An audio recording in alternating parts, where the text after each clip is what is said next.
네, 오늘 본문 사사기 19장 11절에서 21절이고요. 먼저 15절까지 교독하겠습니다. 그들이 여부스에 가까이 갔을 때 해가 지려 하는지라 종이 주인에게 이르되 청하건대 우리가 돌이켜 여부스 사람의 이 성읍에 들어가서 유숙하십시다 하니 주인이 그에게 이르되 우리가 돌이켜 이스라엘 자손에게 속하지 아니한 이방 사람의 성읍으로 들어갈 것이 아니니 기브아로 나아가리라 하고 또 그 종에게 이르되 우리가 기브아나 라마 중 한 곳에 가서 거기서 유숙하자 하고 모두 앞으로 나아가더니 베냐민에 속한 기브아에 가까이 이르러 해가 진지라. 기브아에 가서 유숙하려고 그리로 돌아 들어가서 성읍 넓은 거리에 앉아 있으나 그를 집으로 영접하여 유숙하게 하는 자가 없었더라. 아멘. 자, 이렇게 될 것 같았으면 여부스가 아닌 기브아로 왜 들어간 것이냐 하는 거예요. 자, 이것은 이미 베냐민 지파는 이방 민족처럼 돼 버렸다는 것이죠. 더 이상 나그네를 영접하지 않는 지파고요. 동족을 이웃으로 생각하지 않는 그런 지파가 돼 버렸다는 거예요.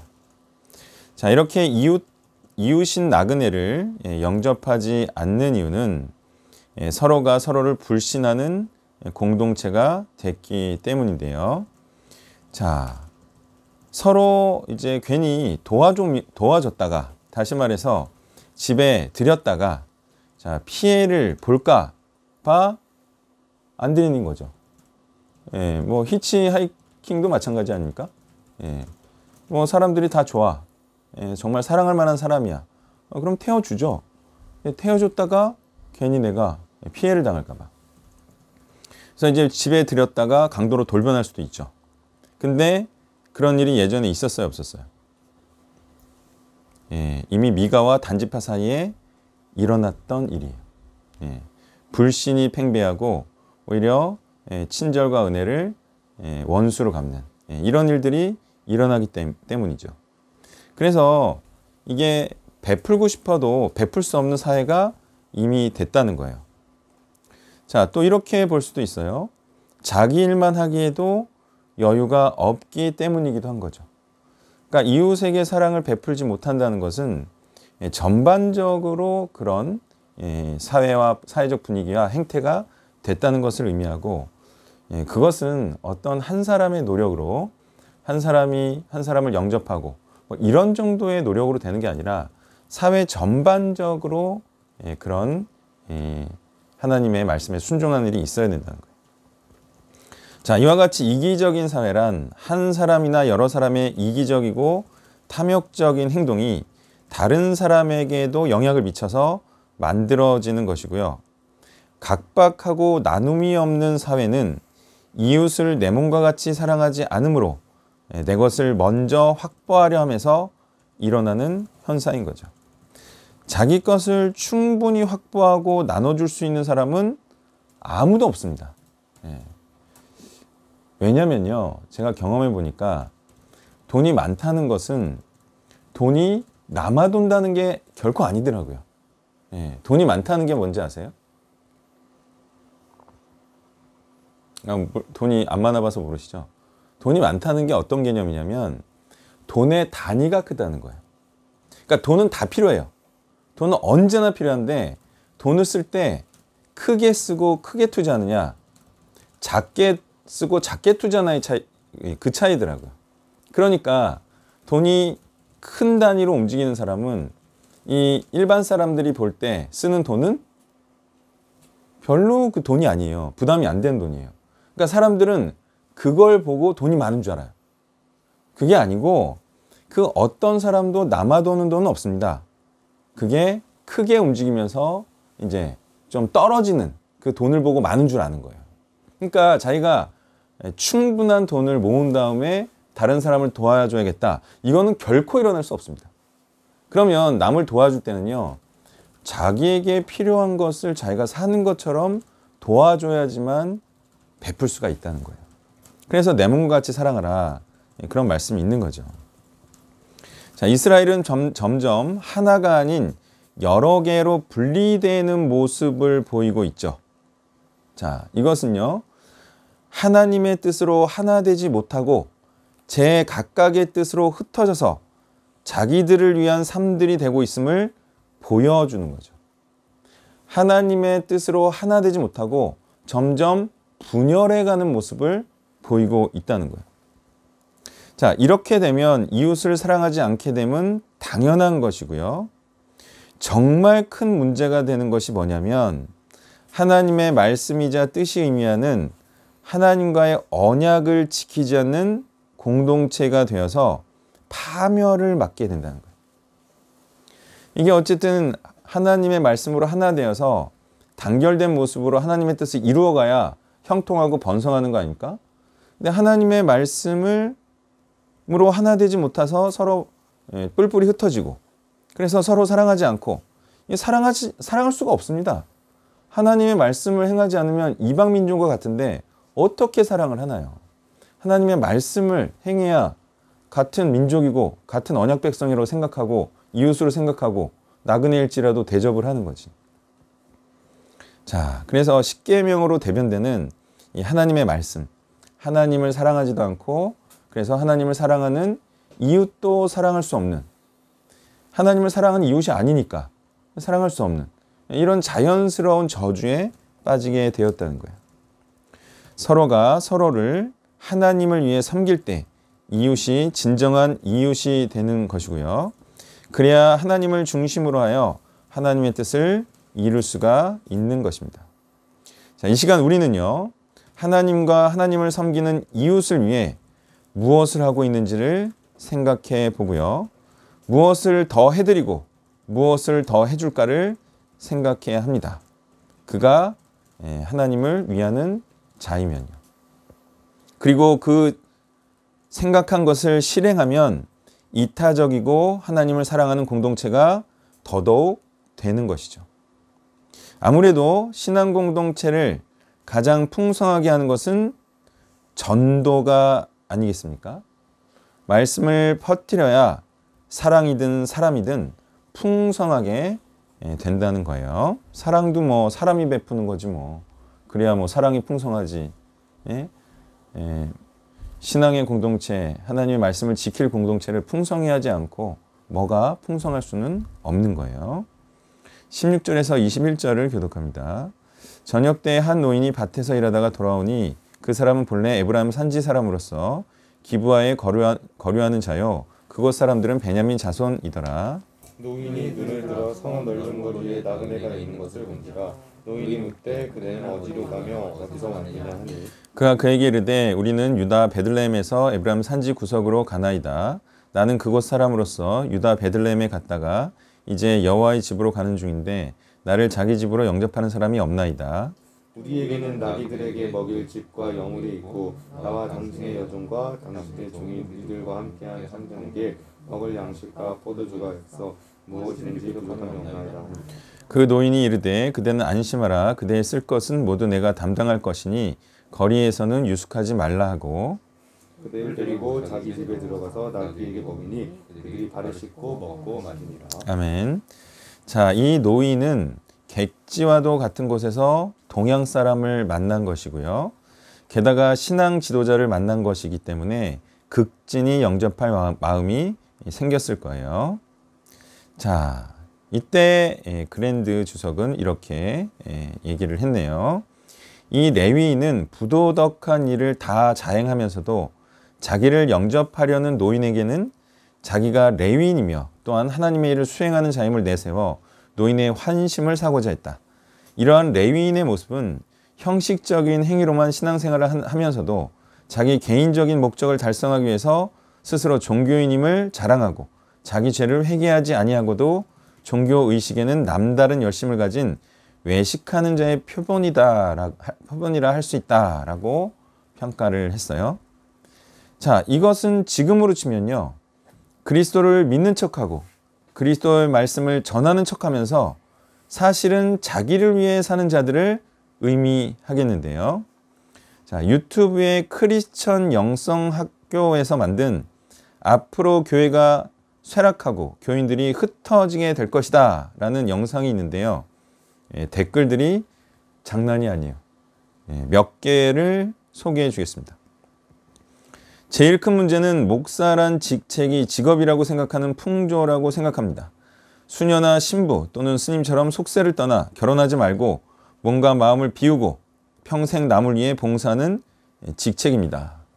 이런 말을 써놨고요. 맞습니다. 한국의 목사들은 자신의 직업을 통해 가정의 생계도 유지하고 대형교회로 키워 부와 명예까지 얻으려고 하니까 문제가 되는 거죠. 목사들은 먹고 살기 위한 수단에 지나지 않고 하나님 말씀을 제대로 가르쳐주는 목사님은 찾을 수가 없는 시대. 가족 복음화 위에 가족한테나 잘하고 뭐 이런 얘기도 했어요. 원색적인 복음을 전하기 싫어한 결과물입니다. 또한 원색적인 복음을 듣기 싫어하기 때문에 생긴 결과값인 것이죠. 교회가 교회되지 못한 시대에 목사가 목사되지 못한 시대에 형식적인 종교생활을 신앙으로 착각하는 교인들, 예수 십자가와 예수 생명을 외면한 외식하는 입으로 주여만 외치는 종교인들. 여기서 이제 예수 십자가와 예수 생명은 복음이겠죠? 설마 뭐 다른 걸 말하지 않겠죠? 뭐 이렇게 말한 분들도 뭐 사실 뭐 그러면 그렇게 진정한 목사로 사는지는 또 우리가 지켜봐야 되겠지만, 하여튼 뭐 확실히 직업으로 생각하는 시대가 된 건 맞는 것 같아요. 어떻게 하는 것이 가장 복음을 위한 것인가 보다는 어떻게 하면 자기 몸 하나, 가족 하나 의탁할까를 생각해서 교회를 정하고 거기에 또 맞춰주고 또 교인들의 어떤 소망, 또 교인들을 긍정해주고 그런 거는 확실한 것 같아요. 그게 뭐 사실 자리를 지키려는 거 아니겠습니까? 그 자리를 지키려는 거죠. 쫓겨나지 않으려고. 이제 최근에 또 어쨌든 대형교회면 대형교회 목사님 만났는데 생각하는 것보다 더 강력한 그렇게 할 수밖에 없는 시스템이 있더라고요. 하나만 말씀드리면, 자, 후임자를 정할 때, 이제 저도 생각지도 못한 얘기인데, 제가 이제 후임자를 목사님이 지금부터 잘 키워서 이렇게 후임자를 뭐 좀 5년이든 10년이든 목사님과 같은 해석과 견해를 가진 사람을 세우면 어떻겠습니까? 했는데 예상치도 못한 답을 들었어요.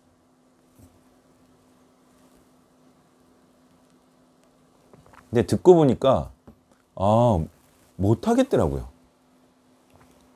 담임 목사가 후임자를 자기가 마음에 들고 자기 견해와 같은 사람을 세울 수가 없는 구조더라고요.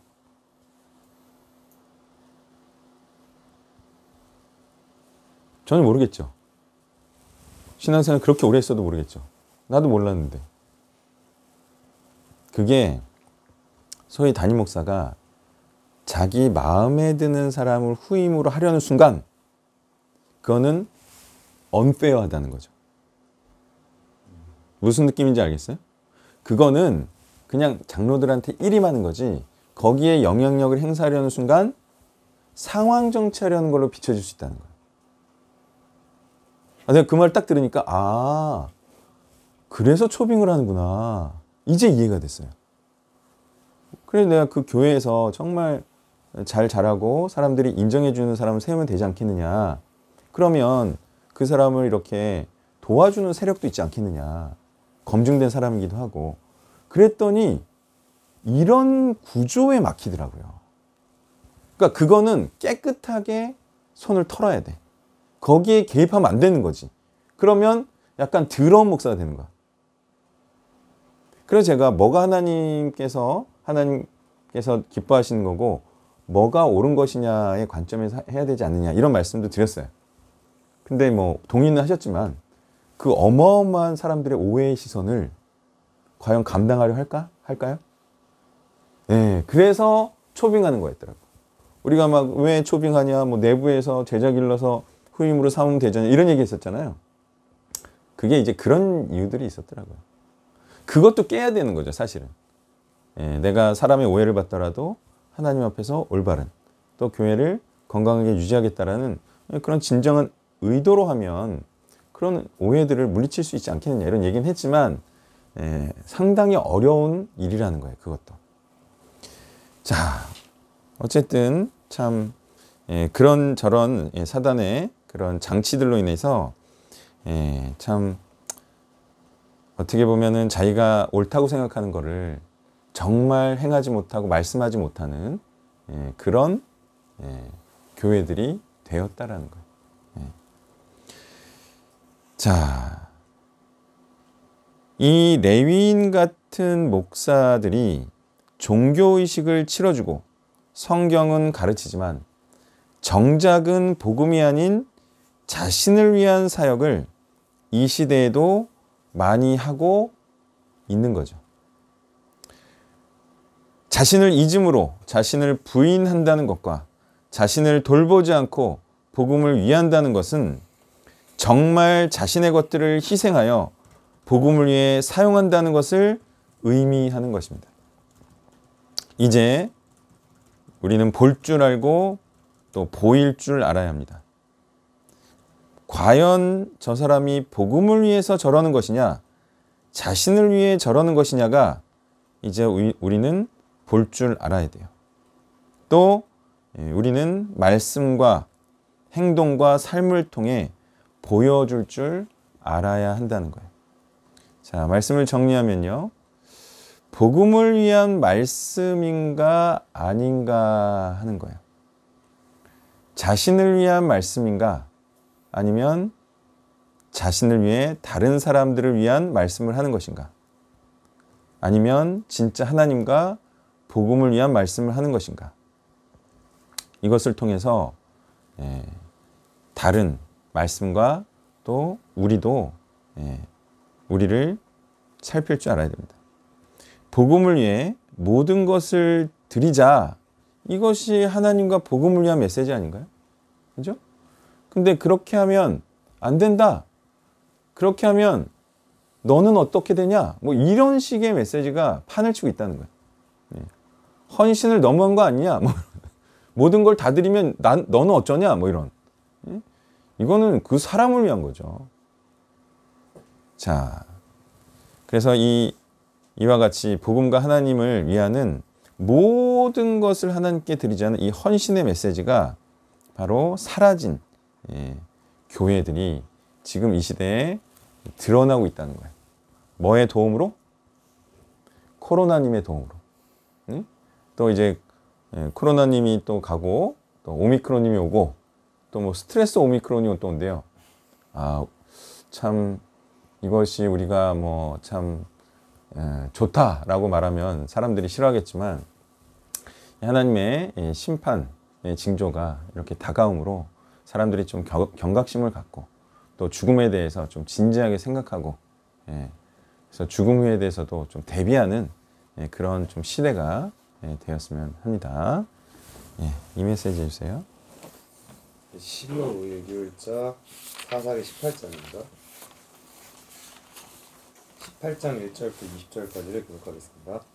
그때 이스라엘에 왕이 없었고 단지파는 그때 거주할 기업의 땅을 구하는 중이었으니 이는 그들이 이스라엘 지파 중에서 그때까지 기업을 분배받지 못하였습니다. 단저순이 소라와 에스다올에서부터 그들의 가족 가운데 용맹스러운 5사람을 보내어 땅을 정탐하고 살피게 하며 그들에게 이르되 너희는 가서 땅을 살펴보라 하며 그들이 에브라임 산지에 가서 미가의 집에 이르러 거기서 유숙하니라. 그들이 미가의 집에 있을 때에 그 레위 청년의 음성을 알아듣고 그리로 돌아가서 그에게 이르되 누가 너를 이리로 인도하였으며 내가 여기서 무엇을 하며 여기서 무엇을 얻었느냐 하니 그가 그들에게 이르되 미가가 이러이러하게 나를 대접하고 나를 고용하여 나를 자기의 제사장으로 삼았느니라 하니라. 그들이 그에게 이르되 청하건대 우리를 위하여 하나님께 물어보아서 우리가 가는 길이 형통할는지 우리에게 알게 하라 하니 그 제사장이 그들에게 이르되 평안히 가라 너희가 가는 길은 여호와 앞에 있느니라 하니라. 이에 5사람이 떠나 라이스에 이르러 거기 있는 백성을 본즉 염려 없이 거주하며 시돈 사람들이 사는 것처럼 평온하며 안전하니 그 땅에는 부족한 것이 없으며 부를 누리며 시돈 사람들과 거리가 멀고 어떤 사람과도 상종하지 아니하니라. 그들이 소라와 에스다올에 돌아가서 그들의 형제들에게 이르매 형제들이 그들에게 묻되 너희가 보기에 어떠하더냐 하니 이르되 일어나 그들을 치러 올라가자 우리가 그 땅을 본즉 매우 좋더라. 너희는 가만히 있느냐? 나아가서 그 땅 얻기를 게을리하지 말라. 너희가 가면 평화로운 백성을 만날 것이요 그 땅은 넓고 그곳에는 세상에 있는 것이 하나도 부족함이 없느니라. 하나님이 그 땅을 너희 손에 넘겨 주었느니라 하는지라. 단지파의 가족 중 600명이 무기를 지니고 소라와 에스다올에서 출발하여 올라가서 유다에 있는 기랏 여아림에 진치니 그러므로 그곳 이름이 오늘까지 마하네에 다니며 그것은 기랏 여아림 뒤에 있더라. 무리가 거기서 떠나 에브라임 산지 미가의 집에 이르니라. 전에 라이스 땅을 정탐하러 갔던 5 사람이 그 형제들에게 말하여 이르되 이 집에 에봇과 드라빔과 새긴 신상과 부어 만든 신상이 있는 줄 너희가 아느냐. 그런즉 이제 너희는 마땅히 행할 것을 생각하라 하고 5사람이 그쪽으로 향하여 그 청년 레위 사람의 집 곧 미가의 집에 이르러 그에게 문안하고 단 자손 600명은 무기를 지니고 문 입구에 서니라. 그 땅을 정탐하러 갔던 5사람이 그리로 들어가서 새긴 신상과 에봇과 드라빔을 부어 만든 신상을 가져갈 때에 그 제사장은 무기를 지닌 600명과 함께 문 입구에 섰더니 그 5 사람이 미가의 집에 들어가서 그 새긴 신상과 에봇과 드라빔과 부어 만든 신상을 가지고 나오매 그 제사장이 그들에게 묻되 너희가 무엇을 하느냐 하니 그들이 그에게 이르되 잠잠하라 내 손을 입에 대라 우리와 함께 가서 우리의 아버지와 제사장이 되라 내가 한 사람의 집에 제사장이 되는 것과 이스라엘의 한 지파 한 족속의 제사장이 되는 것 중에서 어느 것이 낫겠느냐 하는지라. 그 제사장이 마음에 기뻐하여 에봇과 드라빔과 새긴 우상을 받아가지고 그 백성 가운데로 들어가니라. 아멘. 단지파가 그 당시에 전쟁을 하는데 이게 어떤 종류의 사역이었는지를 좀 살펴보려고 합니다. 1절에서 단지파가 거주할 기업을 구하는 중이었다고 표현하는데 이 말은 반대로는 거주할 땅이 없다는 말입니다. 1절에서 부연 설명을 하는데 그때까지 기업을 분배받지 못하였습니다. 이게 짚고 넘어가야 될 부분인데 사실 역설적인 표현입니다.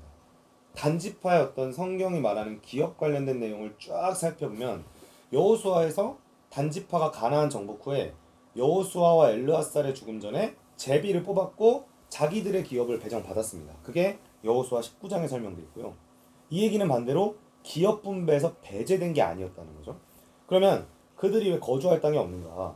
사사기 1장에서 보면 단지파 사람들이 아모리 족속의 아빠, 사사기 1장에 있죠.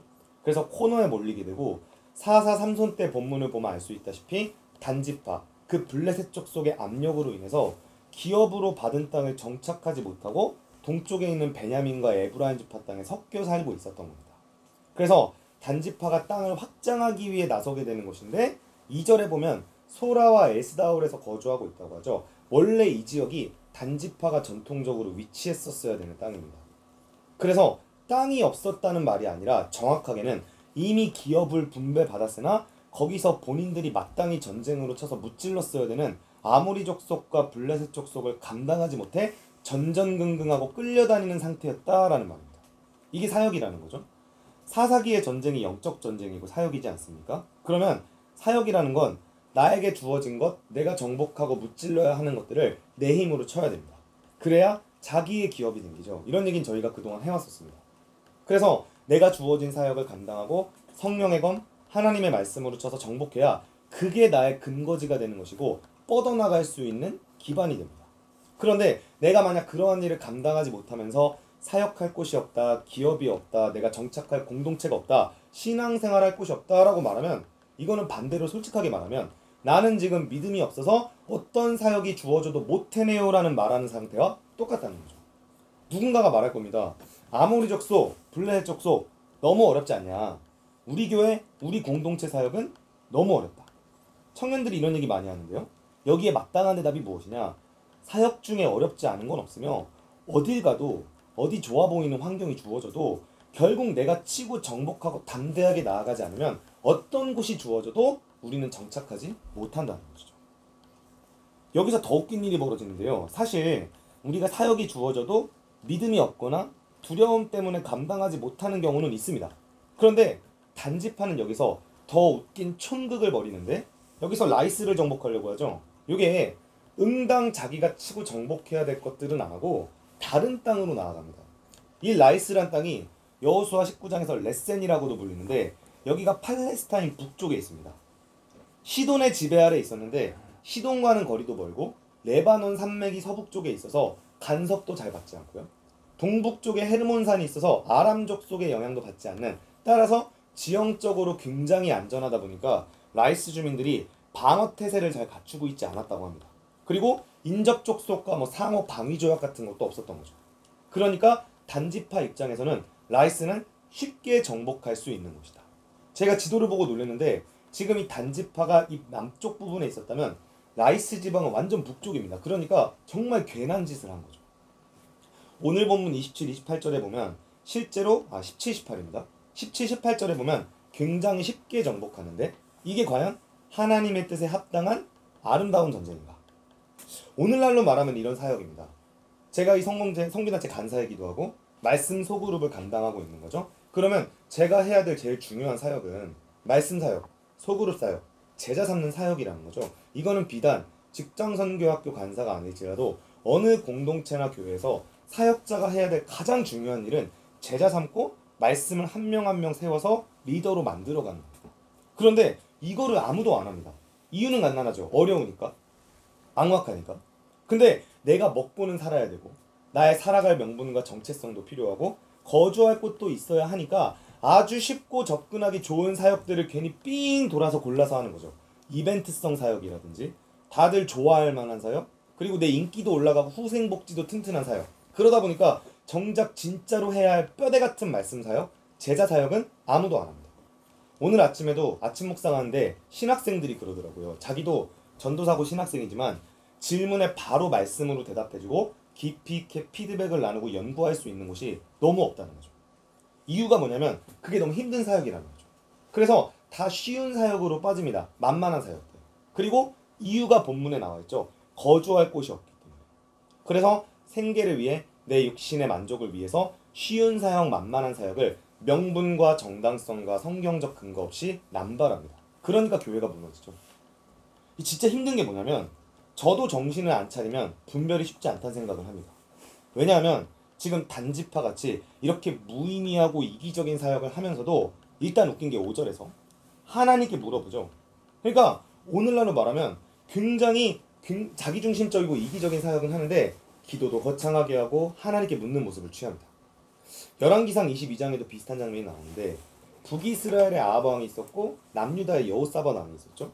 둘이서 잘못된 연합을 해서 길르앗 라못을 치는데 하나님이 명령하신 전쟁이 아니었는데 자기 마음대로 기획해놓고는 아합 왕이 거짓 선지자들 몇백 명을 불러다 놓고 물어봅니다. 지금 몇백 명의 사역자들 있는 카톡방에 우연히 들어가게 되는데 그분들이 하는 얘기 하나하나 보면은 무익하거나 자기 유익을 위해 사역하는 것들도 굉장히 많습니다. 문제는 그걸 홍보하거나 치장하는 문구들이 너무 거룩하고 신령한 거예요. 그래서 이거에 대해서 비판하는 순간 너는 하나님의 일을 방해하는 자다. 오해도 받고 몰리게 되는 거죠. 더 웃긴 건 뭐냐면 6절에서요. 단지파가 하나님의 뜻을 물어보는 사람이 미가 청년집에 있던 레위 제사장이죠. 우상 숭배하던 사꾼 제사장이잖아요.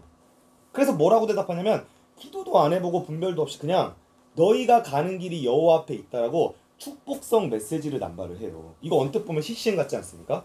너의 가는 길에 주의 평강 있으리. 그래서 구분이 잘 안 되는 거죠. 겉으로 언뜻 보면.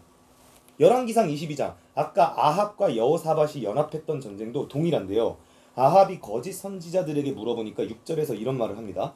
그들이 이르되 올라가소서 주께서 그 성읍을 왕의 손에 넘기시리이다. 말로는 무슨 말을 못하겠습니까? 하지만 이거 거짓말이잖아요. 이 거짓말을 그나마 여호사밧 왕이나 선지자 미가야만 분별을 해요. 그러니까 오늘날로 말하면 거짓된 사역, 세속적인 사역, 내 욕심과 평안을 위한 사역인데 이게 올바른지 아닌지를 분별하는 사람이 100명 중에 한두 명밖에 없다는 거예요. 그리고 2절에 보니까 정탐을 하지 않습니까? 여리고 전쟁 때도 정탐을 했거든요. 그러니까 이거는 정말 누가 보면 경건의 모양, 사역의 모양은 있는데 능력도 없고 사역의 성과도 없는 외식의 상태죠. 근데 웃긴 건 11절에서 그마저도 600명밖에 안 갑니다. 대충 만만한 사역을 쉽게 하는 교회들 생각하면은 자신들의 유익을 위한 사역을 하면서도 그나마도 참여하는 사람도 없더라는 거죠. 민수기 26장에 단지파가 처음 가나안 들어갈 때 6만 4천 명이었다고 해요. 그러면 그 6만 4천 명 중에 이렇게 만만하고 쉬운 사역을 하는데도 그나마도 600명밖에 안 왔다는 것은 오늘날 많은 교회도 자기 마음대로 내가 좋아하는 사역을 하면서도 그마저 거기에 참여하는 인원도 줄어가고 있다는 거죠. 이 모든 일을 하나님은 사사기 17장에서 자기 소견에 옳은 대로 행동하다라고 피드백하십니다. 이게 진짜 주의해야 되는 게 우리가 정말 본질적인 사역, 예수님이 말씀하신 사역, 성경적인 근거를 가진 사역이 너무 힘들다고 해서 나도 모르게 쉬운 사역, 나의 유익과 즐거움을 만족시켜주고 안정을 도모한 사역으로 빠지게 되면 그때부터 나락이 시작되고 하나님은 그것을 네 맘대로 네 생각대로 한 사역이다라고 말씀하십니다. 이게 오늘날 수많은 교회들이 현실인데 제가 여기서 굉장히 무섭다고 생각했던 게 뭐냐면 결국 단지파에 의해서 이 청년이 지파의 대표제사장으로 스카웃이 돼가지 않습니까? 근데 우리가 기억하겠지만 사사기 17장에서 이 청년 갈 곳 없어 유리하던 거렁뱅이 같은 청년이었습니다. 믿음도 없었죠. 근데 그 청년이 우상숭배 대충 타협하고 미가하고 타협하고 안정과 생계에 타협하고 단지파의 무의미한 사역에 타협하니까 어느새 지파의 대표 제사장까지 간다라는 거예요. 그러니까 오늘날 높은 감투나 높은 직분과 영향력을 가지고 있는 분들 중에 이런 레위 제사장 같은 사람들이 없겠냐. 그리고 우리가 그런 분들을 분별하지 못하면 그런 분들에게 지시받고 일하는 불행한 일이 일어날 겁니다. 메시지를 좀 마무리하려고 하는데요. 마지막으로 과연 이 참된 사역을 어떻게 분별할 수 있느냐. 서두에 이야기했던 것처럼 우리가 단지파에 대해서 연구하려면 그 역사, 지리적인 상태, 앞뒤 스토리를 쭉 보고 연구를 해야 되죠.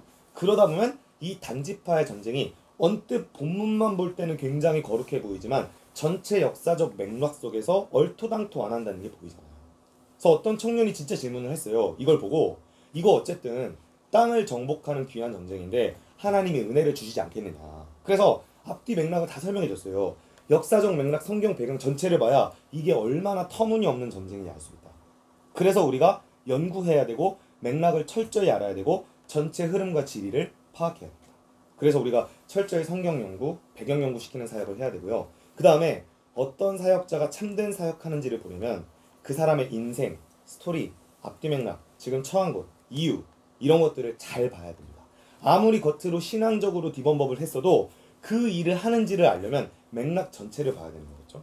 저는 그래서 앞으로 우리가 계속해서 사람들을 키워가는 과정에서 지근거리에서 삶을 공유하고 라이프를 공유하는 사역이 더 활발해져야 한다고 생각을 합니다.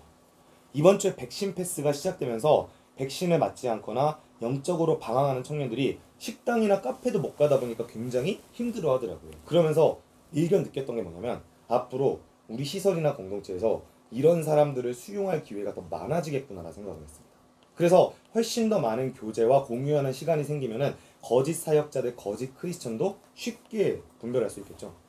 나 자신도 돌아봐야 되는데 내가 지금 사역을 하는데 왜 이걸 하고 있고 어떻게 이 자리에 왔고 하나님에 대한 사랑과 충성과 진심의 마음으로 이것을 하고 있는지, 어려워도 목숨 건 믿음으로 하고 있는지, 어설프게 생계를 위해서 타협하면서 내 유익을 위해서 사역하고 있지 않은지 꼭 돌아봐야 됩니다. 그러다가 잘못하면 단지파처럼 이상한 전쟁만 하다가 요한계시록에서 아예 이름조차 빠져버리는 불명예스러운 자가 될 수 있습니다. 이 사실을 주의하고 경각하는 저희가 되기를 소망합니다. 네, 아멘. 자, 단지파가 이제 나중에 없어졌죠? 예, 이제 이름이 없어져 버려요. 아주 자연스럽게. 그러니까 이 사건을 기억해야죠.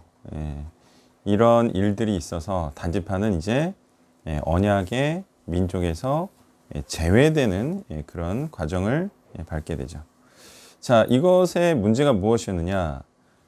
전쟁하려 하지 않고 쉽게 안주할 생각이 바로 이런 결과를 낳게 된 거예요. 자, 그래서 라이스 지역을 쳐서 그 라이스 지역을 차지했어요. 그러면 어떻게 되겠어요? 라이스 사람들처럼 됐겠죠. 네. 자연적인 구조 때문에 이제 동맹을 맺기도 어렵고, 그리고 누구도 탐내는 그런 땅에 들어가서 또 느긋하게 지내다가 또 뭐 침략을 받고 뭐 그렇게 됐겠죠. 자, 이것이 의미하는 바가 무엇이냐? 하나님께서 시키신 어려운 일은 안 하고 쉬운 것만 찾다가 하다 보니까 사람들이 다 어떻게 되냐 이거예요. 사람의 능력은 어려운 일을 하고 그것을 이룰 때 향상되죠. 근데 세상에서도 동일합니다. 어려운 일은 안 하고 쉬운 일만 찾아서 하다가 보면 그 사람은 어떻게 돼 있느냐? 자, 어떻게 돼 있죠? 어렸을 때부터 어려운 일은 안 해. 그래서 성취감도 없어. 그래서 결국은 제대로 하는 일이 없어. 그런 사람들이 다 어떻게 사냐 이거예요.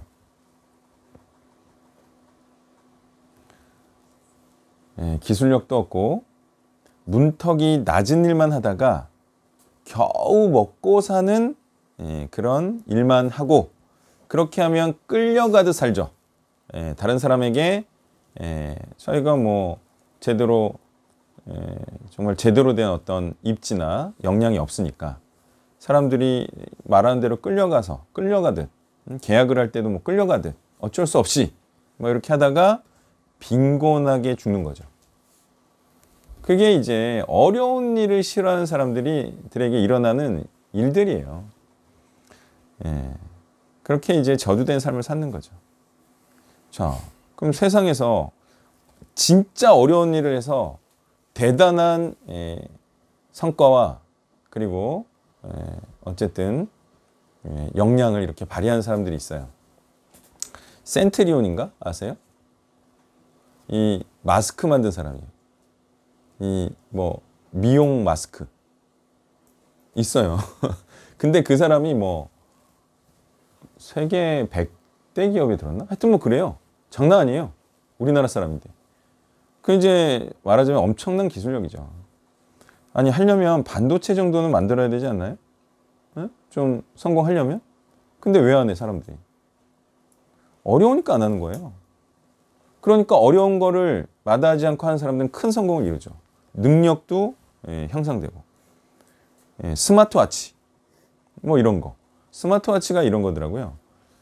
그 말하자면 의료기관들하고 이게 스마트워치랑 연계가 돼 있어야 돼요. 그러면 이 사람의 이제 개인정보가 이렇게 전달이 돼 있어야 되잖아요. 그러니까 이게 국가기관하고 그걸 풀어내는 게 어렵다 그러더라고요. 삼성전자가 하다가 조금 뭐 시간 조정을 하는 것 같다고 하던데, 예를 들면 이제 그런 게 사실은 어렵고 되면은 대박이고 이런 거죠. 성공이고. 뭐 바이오 사업도 있고 인공지능도 있고. 저는 그쪽에 좀 관심이 있더라고요. 쉬운 거는 저는 관심이 없고 어려운 거를 한번 이뤄내면 그게 바로 성공이고, 그게 바로 진짜 아무나 넘보지 않는 그런 견고한 기업이 되는 거죠. 자, 그래서 말씀 사역을 안 하는 사람은 왜 안 하는 거예요? 이유가 간단하죠.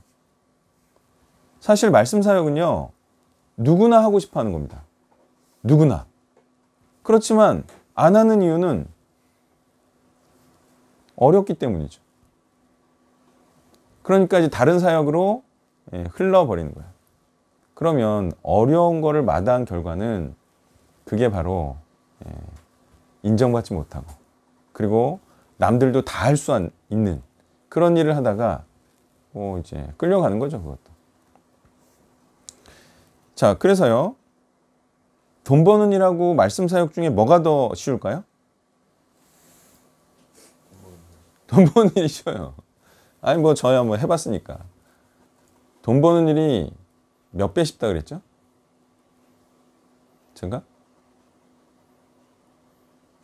10배는 쉬워요.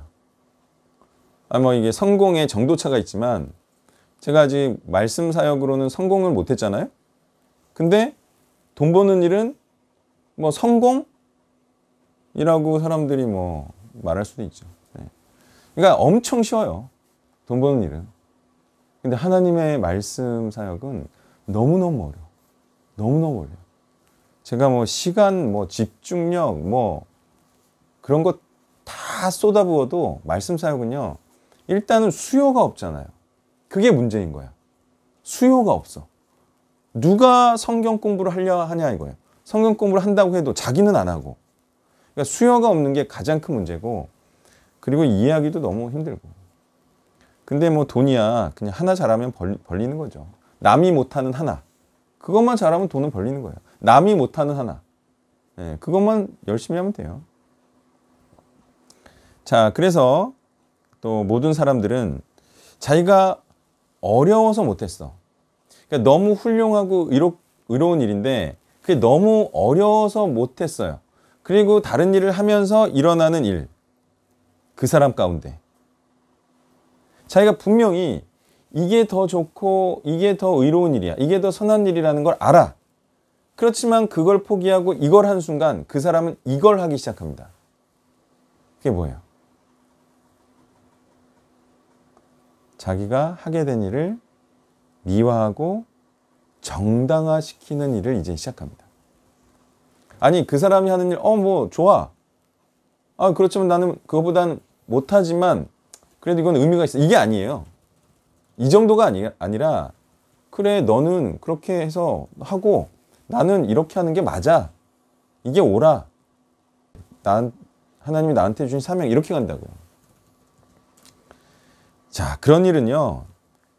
누가 봐도 나쁜 일을 하는 조폭이나 창녀도 그럽니다. 자신이 하는 일을 정당화시키고 그리고 자신이 하는 일의 명분을 찾는 것은요. 그래서 해도 되는 일로 만드는 것은요. 그렇게 분명한 범죄를 저지른 자들도 그런 일을 합니다. 자, 그러니까 중요한 게 뭐예요? 순수하게 좋은 일이냐 아니냐가 중요한 거예요. 왜냐면요. 이 미화시키는 사람들, 정당화시키는 사람들의 특징을 보면 일부만 떼서 말합니다. 좋은 면 일부, 좋은 사례 일부, 그죠? 그러니까 폐해들은 절대 말하지 않고 자기가 이렇게 해서 좋았던 사례만, 그 좋은 면만 부각시켜요. 그렇게 하면 좋지 않은 일이 뭐가 있어요? 그렇지 않으면 정말 해서 나쁜 일이 뭐가 있겠어요? 그렇지만 전반적으로 다 까서 모든 것이 좋아야 그게 선한 것이고 그게 하나님의 뜻인 거죠. 말씀 사역을 안 하는 사람들도 그럴까요? 그렇죠. 그 사람들도 그걸로 인한 폐해, 그렇게 해서 결국 말씀 사역을 안 해서 말씀을 몰라. 그로 인한 폐해는 말하지 않아요. 물론 그렇게 해서 하나님과 복음에 도움이 되죠. 그것만 부각을 하는 거죠. 그렇지만 어마어마한 폐해가 있잖아요. 평생 하나님의 말씀을 연구하지 않아서 알지 못하는 자신에 대해서는 애통해하지 않고 밝히지 않고 그냥 잘한 부분만 생각하고 말하는 거죠. 자, 그렇게 완전하지 않은 행동과 삶은요, 분명히 완전하지 않은 결과에 처하게 될 거예요. 게다가 말씀 사역이 아니면 믿는 자로서의 구별된 행실이 될 수 없다는 거죠. 우리가 아무리 교회에서 밥을 짓는다고 해도 그 밥 짓는 일이 믿는 자와 아닌 자를 구분해 줄 수 없어요. 우리가 아무리 친절하다고 해도 그것은 불신자와 구별될 수 있는 행실이 될 수가 없어요. 여러분 그런 경험 해봤어요? 불신자들이 신자보다 더 친절하고 배려 있고 이타적인 거. 저는 같더라고요, 이게. 그러니까 불신자 중에서 친절한 분, 그리고 배려심 많고 따뜻한 분 있잖아요. 저는 이게 이 총량하고 믿는 자들의 총량하고 같은 것 같아요, 제 느낌은. 오히려 더 이타적이고 더 배려 있고 이런 분도 있습니다. 특히 불자 중에서도 있고요. 도교를 믿는 사람도 아마 있을 거고. 그러니까 그런 자비, 그런 인애, 그런 거는 다른 종교에서도 다 주장하는 거고, 그냥 인본주의도 주장하는 거예요, 그거는. 사람한테 잘하자. 모든 사람을 이롭게 하자. 이런 거는 기본적으로 깔고 가는, 그러니까 인간이 하나님의 하나님을 위한 것이 아니더라도 사람에 대한 것은 충분히 극진할 수 있습니다. 그런 거와 믿는 자와 믿지 않는 자는 구별될 수가 없어요. 자, 그 다음 미가의 제사장의 이 예언이 맞았네요. 그죠? 그러니까 요즘 이제 대선도 됐고 하니까 누구들이 판쳐요? 소위 점치는 사람들이 판을 치잖아요. 몸값이 오르고. 근데 이제 그 사람들이 딱 말하면 누가 될 거야? 맞았어. 그게 중요하다는 거야, 안 중요하다는 거야? 그게 중요한 게 아니에요. 자, 그럼 중요한 게 뭘까요? 말한 대로 됐어요.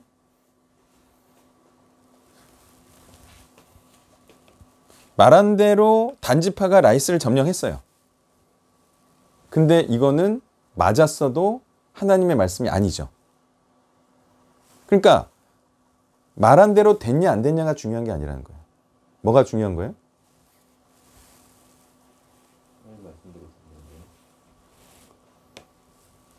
말한 대로, 그러니까 영매가 이 중간에서 하나님의 말씀을 전하는 자가 말한 대로 됐냐 안 됐냐로 진짜와 가짜를 가릴 수가 없다는 거예요. 그러면 뭘로 가릴 수가 있는지 아세요?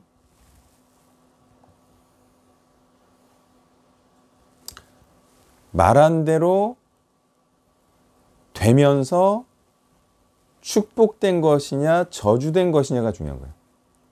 지금 말한 대로 됐지만 단지파는 어떻게 됐어요? 저주됐죠. 그러니까 이거 하나님 말씀이 아니에요. 아니죠.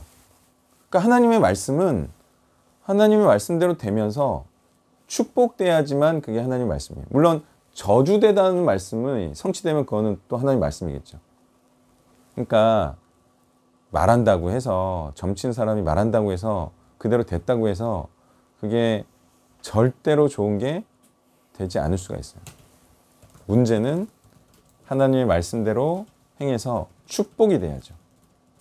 예, 그러니까 사람들이 맞다 안 맞다 이런 거를 통해서 당장 좋으려고 하지만 그것은 당장 좋은 것일 뿐 하나님의 영원한 축복이 될 수 없는 것이 많이 있겠죠. 네, 왼쪽부터 발표해 주세요. 저는 화요일자, 12월 7일 화요일자 본문입니다. 사사기 19장 1절에서 3절 사이인데 이걸 보면서 큰 비극은 작은 것에서부터 시작된다는 생각을 했습니다. 이 앞전에 그 미가의 우상과 이 레위인의 첩사건 모두 그 시작과 중심에는 어떤 작은 사건을 시작하는데 또 거기에 레위인, 즉 사역자들이 플러스가 되면서 이제 등장한다는 거예요. 이게 시사하는 바가 큰 건데 하나님 나라의 큰 비극, 한 개 지파가 거의 멸종되다시피 하는 큰 비극의 중심에는 사역자들이 있었다는 것이죠. 그 원인이 거기에 있다는 것이고 책임도 사역자의 타락에 있다는 것입니다. 그러므로 사역자들이 만약 타락하지 않는다면 모두가 타락하더라도 사역자들이 타락하지 않는다면 또 이렇게까지 망하지는 않는다는 것을 볼 수 있습니다. 지금도 뭐 사역자들이 사역하기 힘든 상황에 처한다 하더라도 여기서 사역자들이 타락하면 더 망할 것이고 사역자들이 자기의 믿음을 지킨다면 그래도 하나님께 지켜줄 거라는 것을 봤습니다. 이상입니다. 뭐 문제는 뭐 다 함께 해주면 좋은데 항상 이런 주장과 저런 주장이 나뉘는 거죠. 예. 물론 이제 그 이스라엘이 보여주듯이 일반 백성들은 항상 타락하죠. 예. 그래서 이제 우리나라도 똑같다는 거죠. 어려울 때는 하나님 찾다가 살만해지면 하나님을 버리고 우상 숭배하고 지금 우리나라가 일어나는 일이에요. 예. 자, 이럴 때 과연 우상 숭배하는 일반 백성들에게 동조하지 않는 신앙 지도자가 다 될 수 있는 것인가? 자, 그렇게 할 수 있다면 좋지만 문제는 이것에 있습니다. 우상 숭배하는 일반 백성에게 동조하지 않으려면 이게 필요해요. 이게 뭘까요? 건강으로 얻는 혜택을 포기하는. 그렇죠. 많은 사람들의 지지를 포기해야 돼요. 왜? 우상 숭배가 만연하잖아요. 일반 백성 가운데. 그러면 대부분의 사람들은 기회를 노려요. 어떤 기회를 노려요? 많은 사람들의 지지를 얻을 기회를 노려요. 그게 정치라는 거죠. 많은 사람들이 어떤 사건으로 인해서 어떤 이론이나 어떤 사상을 지지해요, 막. 그럼 그때 기회를 딱 보고 있다가 어떤 사람이 그들의 우두머리가 되고자 그들의 동조하기 시작합니다. 그래서 이제 그들의 지도자가 돼서 그들의 이제 왕으로 많은 영향력을 행사하려 하죠. 어때요? 굉장한 유혹 아닙니까? 아니 이미 많은 사람들이 그거를 하기로 마음을 먹었어요. 근데 나는 신앙 지도자야. 거기에 편승하기만 하면 사람들이 자기들도 정당성을 확보하잖아요. 그럼 이제 지지를 해주죠. 왜 그 나물과 밥을 마다합니까? 당연히 거기다가 하나님의 이름을 보태주고 하나님께서 축복하신다고 하고 자기는 거기서 큰 왕으로 군림하는 거죠. 그게 바로 우상 숭배자들에게 동조해준 목사들이었다는 거예요. 사람들이 그렇게 돈을 많이 벌고 그렇게 출세하기를 거대한 구름대와 같이 그들이 강렬하게 요청했죠. 신앙 지도자들에게.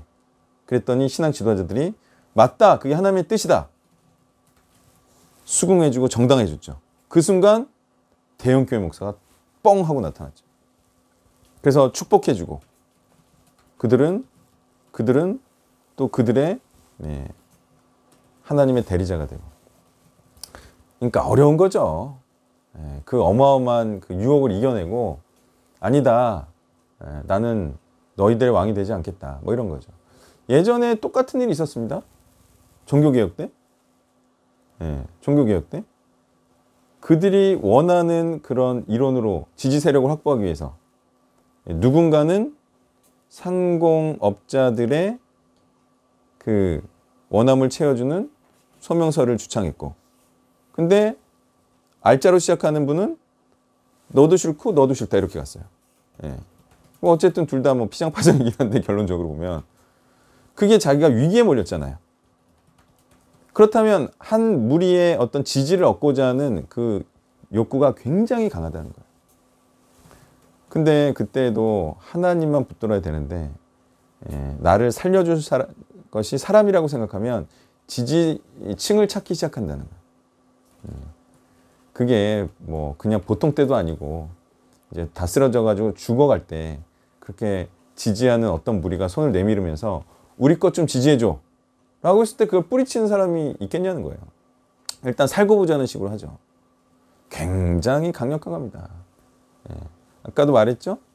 그런 후임자를 세우는 것 자체도 사실 굉장히 강력한 어떤 오해를 무릅쓰고 해야 된다. 그러니까 세상은 다 사단의 강력한 권세에 다 굴복해 있다. 장난 아니에요. 그냥 쉬운 얘기지만 죽고자 함이 없으면 하나님의 이론을 사수할 수가 없습니다. 아니 뭐 죄인이라고 선포하면 뭐 바로 뭐 정말 죽을 것 같은 공포가 밀려오는데 다 나를 떠날 것 같은 그런 공포가 오잖아요. 다 긍정해 좋아하지 뭐. 죄인이다 그러면 좋아합니까? 대신 언제나 하나님의 말씀은 살아있고 또 하나님의 말씀을 듣고자 하는 자들도 반드시 있다. 자, 그 다음 발표해 주세요. 네, 저도 비슷하게 좀 레위인에 대해서 좀 보았는데요. 이제 미가 사건부터 사실 이 레위인의 첫 이야기까지를 좀 보면서 결국 사사기가 마지막으로 얘기하고 있는 것은 이게 다 레위인 책임이다. 이 레위 지파를 지금 고발하고 있는 게 아닌가 이렇게 생각이 들었습니다. 처음에는 저도 이제 레위인들에 대해서 여기서 잘 몰라서 왜 돌아다니는 게 잘못되었던 건가? 왜 첩을 맞이하고 이런 것들이 잘못된 걸까? 아버지랑 같이 이렇게 계속 있는 게 잘못된 걸까? 이런 것들에 대해서 잘 몰랐는데 찾아보니까 레위인이 지금 원래 처음에 성읍 원래 기업이 주어진 게 없었던 이유가 결국 그 성읍들에서 주어진 성읍에 다 흩어져서 살게 함으로써 결국 그 지역과 지파들의 이 말씀과 하나님의 제사장으로서의 그 일들을 감당했어야 하는데 점점 이제 갈 곳이 없는 레위 지파, 먹고 살기가 힘들어서 돌아다니는 레위인과 또 이제 지역의 제사장이어야 하는 사람들이 한 가정의 제사장으로 취업을 하게 되고 결국 잘못된 축복으로 또 다른 지파들이 다른 지역에까지 결국 자기들의 사명들을 다 잃어버리고 못 행하는 모습들, 결국 그런 어떤 모습과 또 수요일 부분에서는 18절에 이제 여호와의 집으로 내가 간다. 결국 자기들도 하나님의 집을 섬기고 섬겨야 되는 사람인 걸 알면서 불구하고 어떤 행한 여인 때문에 그런 여인의 사명을 감당하지 못하고 감정적인 것 때문에 섬기지 않고 계속 근데 그런 모습들을 계속 본인을 통해서 결국 사사를 거쳐서 마지막으로 사사기가 고발하고 있는 것이 결국 하나님의 그 일들이 땅들이 이렇게 될 수밖에 없었던 그 모든 책임은 사실 네이지파 때문이다라는 것들을 저도 얘기하고 있다라고 좀 보았습니다. 그래서 결국에는 하나님께서 말씀하신 그 사명과 그 사역자, 그 하나님의 그 지파들을 섬겨야 되는 그 자들이 무너져 있는 곳이 결국 다 하나님의 말씀대로 살 수 없는 곳이 되어버린다. 그래서 아무리 먹고 살기 힘들어지고 그 말씀이 없어도 살 것만 같은 사회에서도 레위 지파 사역자들이 유랑하고 돌아다니는 것이 아니라 끝까지 그곳에서 말씀을 지키면서 살아야 되는 자들로 서 있어야 되는구나라는 것도 좀 보았습니다. 네. 자, 한번 이 레위인이 뭐를 잘못한 건지 한번 살펴볼까요? 네. 자, 처음에 뭘 잘못한 거죠? 네, 첩을 둔 게 어떤 느낌이에요? 그러니까 성경은 명확하게 얘가 자기를 위해서 첩을 삼았다 이렇게 말하지 않아요. 그냥 스토리로 네가 감 잡아라 이런 거죠. 이거 뭐 감은 이거는 뭐 쉽게 잡을 수 있는 거죠. 자, 첩이 행음했어요. 근데 그 자기 친정에 쪼록 갔어. 근데 장인이 너 잘못했으니까 가서 남편한테 가서 빌어라고도 안 했어요. 근데 지가 그냥 가서 달래려고 가요. 그리고 장인은 또 이게 사위의 마음을 좀 이렇게 해주려고 이렇게 또 해요. 또 그것도 좋아라 하고 또 받아요. 자, 1년의 이 과정에 보면 이게 뭐가 하나님의 말씀이 뭔지도 모르고 그냥 자기 좋으려고 다 하는 거예요. 자, 자기 좋으려고 행음했어요. 이 첩도 하나님의 말씀 어기고 자기 좋으려고 행음했어요. 이 레위인은 또 자기 좋으려고 회개하지도 않은 이런 또 첩을 또 데리러 갔어요. 데려갔더니 장인도 막 딸을 막 혼내고 뭐 이런 느낌이 아니에요. 그냥 잘 구슬러서 다시 뭐 잘 살게. 하나님의 말씀 몰라요. 이렇게 하려고 하고 또 이 레위인은 장인의 이런 장단에 맞춰서 그냥 3일도 많은 거 아닙니까? 아니 하나님의 일하는 사람이 3일을 그냥 놀고 먹어. 이것도 많은 건데 5일 낮까지 즐겨요. 5일째. 이것도 이제 이 레위인이 좀 맛이 갔다. 에? 뭐가 뭔지 모르는 친구다. 이런 거를 성경이 말해주는 거죠. 예. 그리고 또 결정적으로 어떤 행동을 해요. 나중에 보면 버리죠. 예. 죽도록 내버려 두죠. 자, 이것이 과연 이 레위인이 올바른 사람인가 했을 때 이 모든 것이 옳지 않은 행실의 사람이다. 말하자면 하나님의 사명을 행하지 않고 자기를 위해서 레위인의 어떤 지위나 역할을 행하는 그런 사람임을 말해주고 있다는 거예요. 자, 미가의 제사장도 결국은 왜 그렇게 자기 지역을 떠나서 먹고 살 곳을 찾았을까요?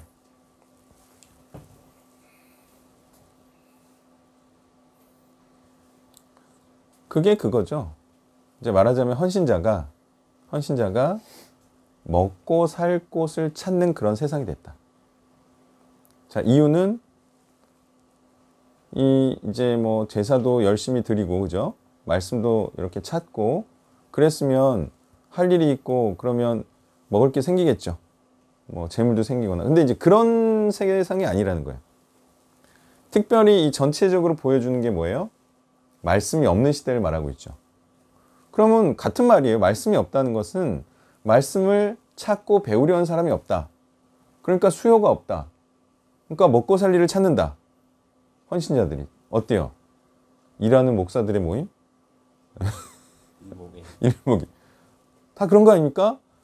아니, 다 사역하고 싶죠. 누가 세상 일하고 싶고 돈 버는 일 하고 싶겠어요. 헌신자가. 근데 수요가 없으니까 다 그런 일들이 일어나고 있고 그렇게 일어나면서 먹고 살기 위한 목사들이 생겼고 그리고 사람들은 그걸 질타하고 무슨 헌신자가 뭐 일을 하냐 뭐 이렇게 질타하고 헌신자는 나 어쩔 수 없는데 서로가 서로를 저주되게 하죠. 아니 일반 백성들이 다 타락했는데 어떻게 헌신자라고 해서 버팁니까? 같이 타락하는 게 맞지. 서로가 서로를 망치게 한다 이거예요. 항상 그렇습니다. 저주도 그렇고요. 축복도 그렇고 서로가 같이 도와줘야 이 축복이 되고 서로 번성하고 하는 일이 잘 되는 거지.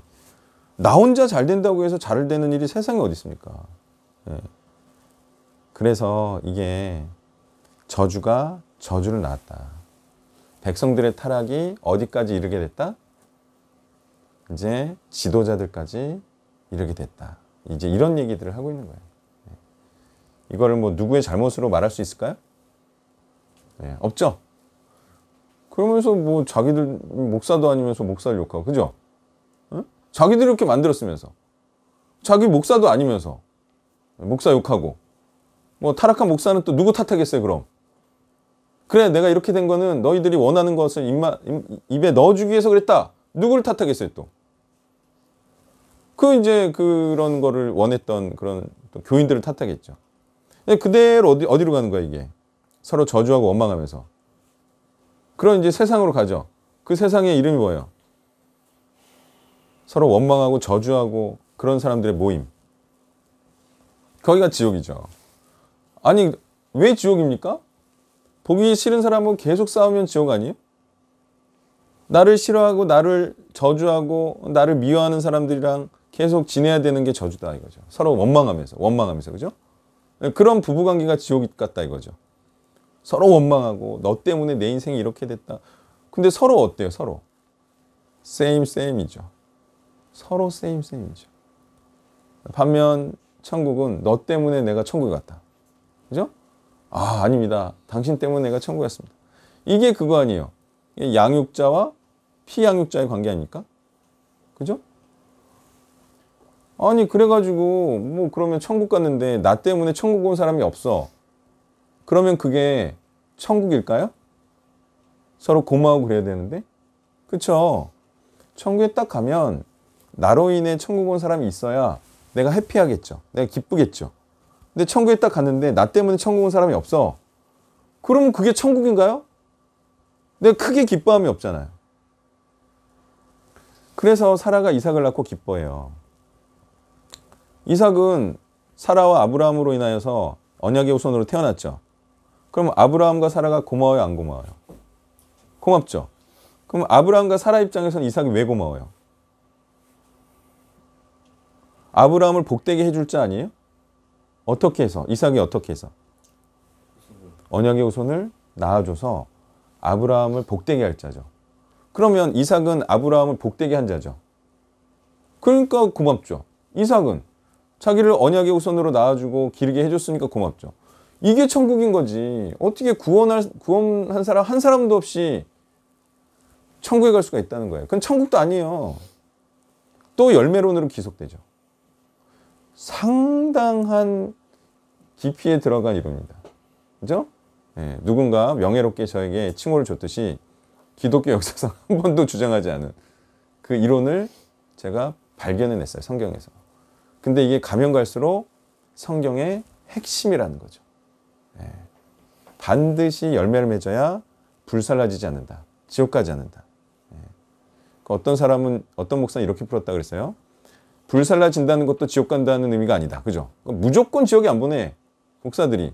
무조건 좋은 사람 되려고. 교인들한테 욕 안 먹으려고. 아니 무조건 지옥에 안 보내고 무조건 천국 보내는 게 좋은 건가요? 하나님의 올바른 말씀을 전해야지. 자, 그 다음에 주세요. 사사기 16장 금요일자입니다. 12월 3일 금요일자인데 이것을 보면서 청년들에게 연애교육과 결혼교육을 시켜야겠다는 생각을 많이 했습니다.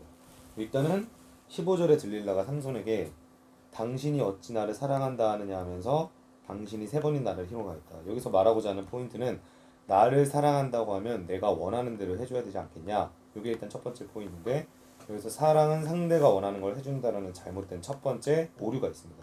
두 번째는 들릴라는 물론 동기는 돈을 받아서 자기도 이제 유익을 위해서 한 거였는데 물론 세상에 수많은 사람들은 뭐 돈을 받고 이렇게 하는 건 아니겠죠. 그러나 본인의 유익과 물질적인 이득을 위해서라는 맥락은 같습니다. 결국 뭐냐면 나의 물질적 유익을 위해서 이 사람을 타락시키는 거죠. 그래서 이 사람을 타락하는데 그 남자나 상대가 뭐 형제가 될 수도 있고 자매가 될 수 있는데 열심히 사역하는 사람이 상대가 나를 사랑한다면 나를 따라 타락하라는 요구를 하라는 것이죠. 그것이 나와 함께하는 삶을 살아라는 것이죠. 하나님이 아니라 심한 경우에 하나님이냐 나냐 선택하라는 말도 하는 것이죠. 그 다음에 삼손이 여기에서 삭도를 대지 아니하여서 힘이 떠난다. 그러니까 삭도를 대지 않았기 때문에 그동안 힘이 있었고 삭도를 대면은 힘이 떠나간다. 여기서 포인트는 과거에는 이 머리를 잘리지 않으면은 그 머리 때문에 어떤 뭐 힘이 공급되거나 뭔가 신기한 기적이 일어나는구나 이런 생각을 했었는데 여기에 보니까 이 모든 게 나시린으로서의 규정을 지켜왔기 때문에 그게 삭도를 대지 않은 것이죠. 나시린이라는 것은 랑게라는 학자도 그런 말을 했었습니다. 만인 제사장, 모두가 헌신된 제사장이라는 것의 원형과 같은 제도입니다. 그 얘기는 무엇이냐? 나시린 곧 헌신자라는 것이죠. 결국 삼손이 머리에 삭도를 댔다는 건 헌신된 삶을 포기한다는 것과 신약적으로 맥락이 같습니다. 결국 삼손이 힘을 잃어버리게 된 것은 헌신되지 않았기 때문이라는 거죠. 헌신되었을 때는 힘이 센 것인데 헌신되지 않으면 힘이 약해집니다. 근데 사역하면서 실제로 이것을 되게 신기하게 발견했던 게 예전에 풀타임으로 헌신해서 사역하기 전에는 그런 생각을 했었습니다. 내가 직장 일을 하면서 사역하면은 사역하는 시간이 헌신해서 풀타임으로 할 때보다 물리적으로 좀 줄어드는 정도라 생각했었는데 이게 헌신하고 헌신 안 하고의 여부가 물리적인 시간 차이가 있는 게 아니라 내가 헌신하고 있는 상태라는 것 때문에 메시지와 사역하는 지향점이 더 파워풀하게 나오더라고요. 그러니까 삼손이 왜 힘이 세서 블레셋 사람들을 죽이고 턱뼈로 그들을 멸절시킬 수 있냐면 본인이 헌신된 상대를 그래도 지키고 있었다 보니까 힘이 셌던 건데 삼손이 그 헌신된 상태를 규정을 어겨버리고 머리를 잘라버리니까 헌신이 사라지면서 힘이 약해져 버린 것이죠. 헌신하지 않으면 메시지도 약해지고 사역의 능력도 약해지게 됩니다. 그래서 두 번째로 발견한 것은 헌신돼야 목소리가 커지고 헌신돼야 사역의 능력과 힘이 세진다. 이런 것도 좀 생각해봤습니다. 네, 이게 뭐 3번 희롱했다는 게 무슨 뜻이냐면 내가 원하는 거를 3번 안 줬다. 뭐 이런 뜻인데 이제 뭐 보통 여자들이 원하는 게 뭐 자기가 원하는 거 채워주는 게 사랑인 줄 알죠. 근데 이제 남자들이 좀 정신 차려야 되는 게 원하는 대로 해주는 게 사랑이 아니고 잘 되게 해주는 게 사랑 아닙니까? 아니 보통 젊은 여자들이 잘 되는 것을 원하지 않아요.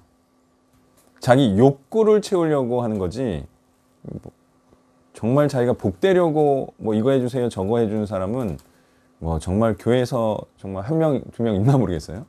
예. 정말 나를 말씀으로 채워주세요. 응? 정말 나를 예수님 사랑하게 해주세요. 정말 나로 인하여 성령 충만하고 복음 충만하게 해주세요. 그런 자매들이 얼마나 있냐 이거예요. 응? 결혼 안 한 자매들 중에. 그러니까 대부분은 명품 백을 사주세요. 호화 여행을 시켜주세요. 맛있는 비싼 음식을 사주세요. 분위기 있는데 데려다 주세요. 그래가지고 한 슈퍼카는 돼야 됩니다. 감동 주려면. 일단 슈퍼카를 태우고 그리고 황혼의 노을이 지는 그런 도로를 달립니다. 예, 해변가면 좋겠죠. 해변가를 달려서 아주 한적한 곳에 굉장히 화려하면서도 어두운 조명이 있는 식당을 찾아요. 그리고 음악이 잔잔하게 흘러야 돼요. 거기서 스테이크를 썰면서 와인과 함께 이게 중요해요. 부드러운 목소리와 그 사람이 원하는 얘기를 하는 거야. 그 사람이 정말 원하는 달콤한 얘기를 하는 거죠. 그럼 젊은 여자들은 완전히 감동합니다. 완전히 저 사람이 나를 사랑하는 줄 안다 이거죠. 그도 그럴 것이 그 결혼 전에 여자로서 받을 수 있는 어떤 정성을 받은 거 아닙니까? 말하자면 많은 투자를 받은 거잖아요. 그럼 저 사람이 나를 사랑하는구나라는 감정을 느끼죠. 근데 그게 그 사람의 인생을 복되게 하냐? 전혀 상관없죠. 전혀 상관없죠. 복되게 한다는 건 뭐예요? 남자가 여자를 올바른 길로 인도해서 결국 그 길로 말미암아 하나님의 길을 가게 함으로 말미암아 올바른 길을 가게 함으로 말미암아 마지막에 천국 가게 하는 거죠. 그게 사랑하는 거 아닙니까? 말씀으로 인도하고 그걸 남편이라고 하는 거죠. 예수님이라고도 하고. 있잖아요. 비싼 음식은 축복이 아니라 저주예요. 계속 올라갑니다. 비싼 음식. 그러면 이제 나중에 뭐 이제 돈만 나가고 뭐 소위 그 만족이 없고 그 상태가 저주예요. 그래서 좋은 게 다시 내려오는 게 좋아요. 그래서 다시 내려왔어요, 제가. 어디로 내려온지 아세요? 아주 너무 기뻐. 내려오니까. 거기가 어디냐면 백반뷔페예요. 이제는 제가 다니면서 백반집하고 백반뷔페집만 찾아요. 예. 이제는 뭐가 맛있지도 않고 그런데 가서 먹고 나면 비싼 거 먹고 나면 후회만 돼요. 백반집이 최고예요. 그래서 제가 사진 올렸죠. 네, 한두 주 전에. 그런데 찾는 게 행복이에요. 6, 7천 원짜리. 응? 그러니까 사람들은 비싼 음식 먹으면 행복할 것처럼 누가 말해요? 누가 말해요? 이 먹방이 말하죠. 먹방이가 그걸 왜 말하죠? 진짜 그게 행복하고 맛있어서 하는 게 아니에요. 걔네들 먹고 나면 허탈할걸요? 그 돈 벌려고 그러는 거죠. 맛있어 보이게 하고 그리고 많이 먹는 게 좋아 보이게 만들고 그죠? 그게 돈 벌려는 거예요. 예전에 먹방하면 사람들이 다 뭐라 그랬어요? 뭘 먹방을 하냐 그랬잖아요. 근데 지금 그 먹방을 하는 이유는 단 한 가지예요. 이유가 뭐예요? 돈 벌려고 해요. 많이 먹는 애를 통하여 돈을 벌려는 거지. 거기에 무슨 뭐 올바른 목적이나 거룩한 목적이나 사람들을 유익하게 하고 이런 게 있어요? 먹는 거 많이 보게 하면 사람이 유익한가요? 사람이 뭐 즐거운가요? 그냥 시간만 가는 거지. 시간만 보내는 거지. 자, 그러니까 그런 게 다 이제 올바라서 하는 게 아니고 돈 때문에 하는 거예요. 이런 여자들의 요구를 들어주는 그런 남자들이 어리석은 거고, 사실 여자를 진짜로 사랑하는 건 아니라는 거죠. 결과가 중요하다 그랬어요. 복되게 해줘야 사랑이지 그렇게 막 잘해줘가지고 나중에 결과가 안 좋아져 봐요. 응? 여자가 사치나 일삼고 여자가 먹는 거나 좋아하고 그렇게 해서 여자가 말하자면 교양도 없고 사치나 부리고 그런 여자가 됐다고 생각해봐요. 그럼 그 여자가 나중에 남편한테 자기를 사랑했다고 생각할까요? 아니죠. 그럴 때 올바른 길로 인도해줘야 되지 않았겠느냐. 당연히 그렇게 생각을 하겠죠. 그러니까 싸워서 이겨야 된다 이거예요. 젊은 여자들의 요구와 싸워서 이겨야 멋진 남자가 되는 거예요. 자, 이게 머리에 삭도를 댔다는 게 뭐예요? 하나님의 말씀을 지키지 않았다는 거죠. 하나님의 말씀을 지키지 않으면 뭐가 없어진다? 구원의 능력이 없어진다. 근데 이 하나님의 말씀을 지키지 않은 삭도를 댄 것은 헌신자로서 지켜야 할 말씀을 지키지 않았다는 거죠. 결국은 이 사사라는 게 하나님의 말씀에 순종해서 이스라엘을 구원하는 자를 의미했던 것인데 하나님의 말씀에 순종하지 않음은 하나님의 구원의 능력을 발휘할 수 없다는 것을 의미하고 하나님의 말씀에 순종한다는 것은 이와 같이 하나님의 말씀에 순종하는 자여야 하나님 말씀에 순종하는 자다. 헌신하는 자여야 순종하는 자다. 순종하는 자는 헌신자다라는 것을 지금 삼손의 예로 보여주고 있어요. 자, 이게 구약에서는 좀 왔다 갔다 해요. 하나님의 영이 임했다가 임하지도 않고 또 구원의 능력을 행하는 자가 정확하게 헌신자냐 이런 게 이렇게 구체적으로 이렇게 정확하게 말하진 않아요. 그냥 하다 보니까 또 왕이 되고 하다 보니까 또 왕 같은 사사가 되고 이런 거죠. 농부가 또 선지자가 되고. 근데 이제 분명해지죠. 어쨌거나 구약이든 신약이든 결국 하나님의 말씀에 온전히 순종해서 하나님의 말씀을 대로 온전히 행하고 사는 자가 구원하는 것은 동일하죠. 구원자는. 이건 그러니까 이제 신약 백성을 그렇게 삼은 거죠. 구원하는 자들만. 그러니까 이 원리는 여전히 살아 있어요. 하려면 하나님의 일에 헌신해야 된다는 건 그거는 구약에도 다 일률적으로 적용이 돼 있어요. 예.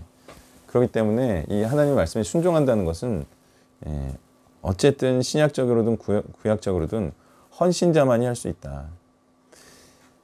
비헌신자가 구원의 능력이 있을 수 없는 이유는 누가 봐도 명분이 없지 않습니까? 구원의 일을 하는 자라고 스스로도 이렇게 주장할 수 없으니까 말씀의 능력이 없겠죠. 듣는 자도 네가 무슨 하나님의 사역자냐 이렇게 말할 수가 있겠죠. 그러니까 서로 민망해서라도 구원이 일어날 수가 없어요. 힘있게 주장하려면, 그죠? 하나님의 말씀을 힘있게 주장하려면 온전히 받쳐진 자만이 하나님의 말씀을 힘있게 주장해서 힘있는 능력을 발휘할 수 있다. 그래서 비헌신자가요, 양육을 하게 되면 이게 센 말씀이 안 나갑니다. 왜요? 뭐가 자꾸 생각나요? 자기도 못 드렸는데 뭐. 그럼 남한테도 드리라는 말을 못 하죠. 그럼 이게 센 말씀이 아니에요. 이게 인생을 돌이켜라. 인생을 변경해라. 이런 얘기가 이제 회개하라. 죄를 고백하라. 너는 죄인이다. 그러면 죄인의 삶은 어떻게 마감하는 거예요? 물어볼 거 아니에요. 그럼 자기도 그 길에서 돌이키지 않았는데 살던 그죠? 길에서 돌이키지 않았는데 어떻게 돌이키라고 말하나요? 그러니까 이제 자주 나오는 말이 뭐예요? 그런 사람들이 자주 나오는 말이 있어요. 그러니까 소위 자기도 못하면서 하라고 할 때 사람들이 툭 말하죠. 자기도 못하면서 남 보고 하라고 할 만한 이제 상황이 됐어. 그때 이 말 하고 하죠. 나도 못하지만 이런 얘기 해야 해요. 그때 힘이 딱 꺾이는 거죠. 내가 해보니 좋다. 또는 내가 하고 있으니 너도 해라. 나를 따르라. 또는 나를 본받으라. 이게 바울처럼 얘기를 해야 되는데 내가 안 하고 있는데 나를 본받으라를 말을 못 하잖아요. 그 순간 이건 안 되는 거구나. 이렇게 훌륭해 보이는 분도 못 하는데 내가 어떻게 하지? 이렇게 되니까 힘이 딱 떨어지는 거죠. 내가 하고 있으니까 너도 할 수 있다. 나를 따르라. 보세요. 나를 따르라. 이렇게 힘이 있지. 나를 따르지도 말고 나는 모르겠고 너희들은 어떻게 알아서 해라. 이게 무슨 힘이 있어 이게. 나를 따르라. 이럴 때 힘 있잖아요. 같이 죽자. 이렇게 해야지. 근데 나는 안 죽었는데 너희는 죽으려면 죽어라. 이게 뭐예요 이게. 아무 의미 없어요. 같이 이렇게 정말 모든 것을 다해서 죽기 살기로 해야지 되는 거지 이게. 이 여차저차한 이유로요. 헌신 안 하면요. 구원의 능력이 발휘될 수가 없어요. 자, 이제 또 발표해 주세요. 같은 날짜 12월 3일 금요일 적은 보는데 16절 21절 열어봤습니다. 두 눈이 뽑히고 줄에 매어서 옥에서 맷돌을 눌리는 모습을 봤습니다. 근데 그의 머리털이 조금씩 자라기 시작하는, 이게 내러티브인데 이 성경의 내러티브의 원리가 잘 나타난 것이 나단이 다윗에게 하던 방법이라는 거죠. 어떤 이야기를 해주고 그게 누군지 모르는 사람의 상황에서 그게 너야 라는 방법인데 이게 굉장히 좋은 방식이고 충격을 줄 수 있다는 거죠. 그러니까 이게 저의 어떤 경찰 생활 중에 충격을 줬던 게 이제 사역자님 공부하면서도 여기 이렇게 내가 욕하고 시덥지 않게 봤던 사람이 내가 바로 이 모습이었구나. 내가 두 눈 뽑히고 조롱받으면서 그냥 맷돌 돌리며 먹고 사는 사람이구나 라는 것을 봤다는 겁니다. 그러니까 뭐가 뭔지 모르고 그냥 돈이나 벌며 사는 그 공무원의 인생. 그러니까 초반에는 20대 중반쯤에는 하나님 위해서 살겠다, 예수님 위해서 무엇이라도 할 수 있겠다 이런 생각으로 경찰에 들어갔지만 하다 보니까 그냥 승기를 위해서 가족을 위해서 살아가는 제 인생이 그냥 어쩔 수 없는 인생이라 생각을 했는데 그때 아마 사탄은 아 이제 됐구나 싶었을 것입니다. 하지만 저는 이제 성경 묵상과 연구를 통해서 조금씩 머리가 자라나고 힘이 길러지고 있었다는 거죠. 그러면서 정말 나의 원수들에게 심장에 그 원수의 심장에 정말 한 방 먹일 준비를 해왔던 거고 저를 포함해서 저와 젊은 시절 함께했던 그 교회 사람들 중에서도 저처럼 다시 머리카락이 자라나는 사람이 있게 해줄 수 있는 방법이 없을까 생각을 했었습니다. 이상입니다. 네, 이 정말 여인에게 속아서 여인에게 빠져서 두 눈이 뽑히고 맷돌을 돌릴 때의 심정이 어땠을까요? 자, 뭐가 제일 생각났을 것 같아요? 이게 능력 있는 사람들이요, 이런 일을 제법 겪어요. 잘 나갈 때 막 자신만만하다가 뭐 이제 자신이 말하자면 그 자신감 때문에 좀 위험한 일을 하다가 이제 한번 크게 망하고 뭐 그런 일들을 겪어요. 그러니까 이제 그게 뭐냐면 놀다가 그러는 거죠. 세상에서 잘 나가다가 뭐 흔히들 연예인들이 이제 그런 경우가 있잖아요. 잘 나가다가 자신만만하죠. 자기는 계속 잘 될 것 같아. 그래서 놀다가 위험한 일을 하다가 푹 꺾이죠. 근데 사업하는 사람들도 마찬가지예요. 뭐 이제 잘 나가다가 삼손이 실패가 있었나요? 위험한 일은 많이 했는데 실패가 없었죠. 오랫동안 실패가 없었잖아요. 그럼 자신만만한 거죠. 자기는 항상 성공하고 자신은 하나님이 항상 함께 하시고 뭐 이렇게 해가지고 이제 놀기 시작한 거예요. 그러다가 자신만만해 하다가 놀다가 망한 거죠. 자, 이때 가장 먼저 무슨 생각이 났을까요? 예? 옛날 생각도 나고 소위 5만 가지 생각이 나겠지만 제일 크게 생각이 뭐가 날까요? 제일 크게.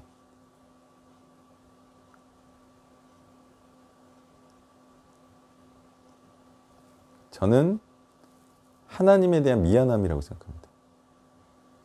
하나님께서 나신인으로 삼아주시고 이스라엘도 구원하게 하시고 그리고 구원의 능력도 주셨어. 근데 그걸 자신이 잘못으로 말미암아 이 하나님의 이름이 조롱을 받죠. 그 소위 블레셋의 신이 하나님을 이겼다라고 그래서 하나님을 조롱하죠. 나는 그게 삼손으로서는 제일 크게 생각했을 거라고 봐요. 나로 인하여서 하나님의 이름이 바닥에 떨어졌구나. 예. 자, 그런 비참함. 아니, 자기만 비참한 거는요, 별로 비참한 게 아니에요. 뭐, 세상 살다 보면 알겠지만, 남에게 피해가 된 것이 더 크죠. 코로나 걸려보면 알아요. 뭐가 더 커요? 내가 피해보는 게 더 커요? 나로 인하여 많은 사람들이 피해를 보는 게 더 큰 것처럼 누구나 사람은 그래요. 나보다 더 큰 존재가 나로 인하여 피해를 볼 때 그게 더 괴로운 거예요. 자, 그런 이제 뭐 자신에 대한 비참은 물론이고 하나님에 대한 죄송함 이런 게 이제 있었어요. 그러니까 이제 삼손의 입장에서는 그런 이제 소망이 있겠죠. 내가 마지막은 하나님의 이름을 높이고자 하는 그런 마음이 굴뚝같이 있었겠죠. 예. 그러는 중에 머리털이 자란다. 이게 무슨 뜻이냐? 회복으로의 소망이 있다. 뭐 이거 아주 흔한 표현이죠. 그러면 이게 무슨 뜻이에요? 이게 회복의 소망이 있다는 게 무슨 뜻이에요? 삼손에게 뭐가 다시 생길 수 있다? 구원의 능력이 다시 생길 수 있다. 그런 희망이 있다 이거죠. 자, 그러면 우리가 그냥 뭐 희망이 있습니다. 뭐 이렇게 소위 그 사업이 망한 사람이나 또 뭐 안 좋은 일이 생겼을 때 아직 희망이 있습니다라고 말하려면 이 사람이 무슨 능력이 생길 가능성이 있어야 돼요? 구원의 능력이 생길 가능성이 있어야지 뭐 회복의 뭐 메시지를 주든 뭐 희망의 메시지를 주는 거 아닙니까? 그러면 구원의 능력이 생기려면 뭘 갖춰야 돼요? 구원은 뭘로 시켜요? 말씀과 복음으로 시키죠. 그럼 그 사람이 말씀과 복음이 자라나야 되죠. 머리털 자라듯이. 근데 그게 안 자라나고 있으면 회복의 소망이 있어요, 없어요? 없어요. 천상 말씀 안 배우고, 에? 말씀 알아가는데 지식이 자라지 않고, 여전히 뭐 그냥 성경 말하면 그냥 어제 들은 설교, 그제 들은 설교 구분도 못하고, 까먹고, 축적 안 되고, 그래서 10년 지나도 성경 교사가 되지 못하고, 소망이 있어요, 없어요? 없다고요. 없다고요. 다시 말해 헌신자로서 사역자가 될 가능성이 없어. 아니 뭐 더디더라도, 아니 60세 할머니 때 되더라도 그건 희망이 있죠. 그래서 우리는 퇴직자도 노려본다 이거 아닙니까? 네? 최근에 윤 씨 만나서도 그 얘기했고, 퇴직 때도 우리는 좀 이제 노리고 있으니까 그렇게 아시라고. 근데 어쨌든 그것도 잘하고 있어야 60세에 하는 거지, 안 잘하고 있는데 갑자기 어떻게 또 돼요? 말씀이 잘하고 있어야지. 그러니까 이제 아무나한테 그냥 기분 좋으라고 하나님의 소망이 있습니다, 뭐 회복이 되실 겁니다 하는 게 아니에요 사실은. 그러면 그 사람은 말씀을 정말 이룩치려는 그런 노력조차 안 할 거 아니에요. 예. 자, 어때요? 이제는 말씀을 가르칠 때 이 사람 가운데 말씀이 잘하고 있어서 사역자가 될 사람인지 아닌지가 보이나요? 이제 보이나요? 보이나요? 정확하진 않지만 그래도 보이는 거. 아니, 제가 봐드릴게요. 그건 못 믿겠어요. 그거는 저처럼 굉장히 냉철하게 봐야지만 보여요. 왜냐하면 자기 자식은 다 될 것 같아, 안 될 것 같아요? 자기가 양육하는 사람은 다 그렇게 될 것처럼 보여요. 저처럼 제 자식도 냉철하게 보는 사람. 예? 얼마 전에 승유가 수학 안 하겠다고 땡깡 부려가지고, 예? 제가 너 경시대 입상만 나랑 약속하자. 근데 얘가 알겠다 그러는데 영혼이 없어. 수학을 열심히 하겠다는 열의가 없어. 항상 걔는 뻥부터 치잖아요. 입상했다고. 그거야 그거. 정말 자기가 수학을 열심히 해서 한번 입상 한번 해가지고 휴대폰 한번 타겠다, 이게 없어요. 그래서 저는 냉철하게 보잖아요. 그런 모습이 있냐 없냐, 정말 죽기 살기라는 모습이 있냐 없냐로 보는 거예요. 자기 자식은 다 좋게 보려고 하는데 안 돼, 안 돼. 그래서 될지 안 될지는 저한테 보여줘야 돼요. 그래서 제가 발표를 시켜보고 얼마나 진지하고 진짜로 임하는지, 그리고 퀴즈 몇 개 내고, 믿음이란 무엇인가, 에? 성령이란 무엇인가, 구원의 확신은 어떻게 하는가, 이거에 대해서 명확하게 답을 안 하면 진지하게 공부한 게 아니에요. 최소한 왜곡된 개념들 몇 개는 풀어내야 되지 않아요? 또는 제가 예제 줄게, 예제. 진리로 자유케 된다는 게 무엇인가, 이런 거 있죠. 이런 거 답하는 사람은 거의 없습니다. 우리 모임 와서 그 답한 목사들 중에 이거 명확하게 말하는 사람 있어요? 없었어요. 그냥 비슷한 얘기한 사람이 있어도 정확하게 죄의 종에서 하나님의 진리의 말씀을 행함으로 진리로 자유케 됐다라는 이 개념을 말하는 사람 아무도 없었다고요. 그냥 뭐 대충 해가지고 맞는 것처럼 자기가 여겼을지는 모르겠지만, 그 죄의 종이라는 단어도 안 썼고요. 사실 들어보면 딱 알죠. 진짜 아는 건지 모르는 건지. 자, 그게 보여야 그때부터 올바른 사역을 할 수가 있어요. 아, 이 사람 사역자 될 것 같다, 안 될 것 같다. 그게 보일 때 이제 또 다른 사람을 찾고 또 집중도 하고, 그죠? 될 사람에게 집중하는 거예요. 안 될 사람에게 집중하면 그게 다 소비되는 거예요. 다 소비되는 거예요. 아니면 그 사람이 될 사람을 데려올 사람인지 그거를 보든지. 예. 결코 많은 사람들을 하는 게 좋은 게 아니고, 목적은 많은 사람들을 하더라도, 그죠? 될 사람들이 있도록 그렇게 모임 만들어 가야죠. 점점. 자, 이제 수무를 세겠습니다.